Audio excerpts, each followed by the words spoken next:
ये है लैक्सप्योर का क्रेस मॉडल, जो कि आरओ वाटर प्यूरीफायर है।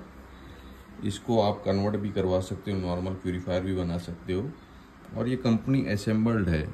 और ये जो मॉडल है ना, इसका रेट हम काफ़ी वाजिब रेट में हम आपको देंगे। जो फ्लिपकार्ट और अमेजोन में जो दिया हुआ है यही सेम चीज़ जो आपको 6000 अलग अलग प्राइसिंग में मिल रहा है, 6-7 हज़ार में, क्या पता क्या है। मगर उसमें ये क्वालिटी जो इसमें जो डला है ना, जो कंपनी असेंबल्ड है, इसमें हम छेड़ते नहीं है। डायरेक्ट ये बॉक्स सील्ड पैक आता है, ये डायरेक्ट डिलीवर होता है कस्टमर को। इसमें जो किट जो कंपनी के द्वारा प्रोवाइड की जाती है वही किट इसमें निकलेगी, सील्ड पैक निकलेगी। इसमें फ्यूज़न किट डली हुई रहती है फिल्टर्स की। और ये बार कोड भी दिया है इसमें, आप स्कैन करके वारंटी एक्टिवेट कर सकते हैं। तो आपको इस फिल्टर की अगर ज़रूरत हो तो हमें कांटेक्ट कीजिए।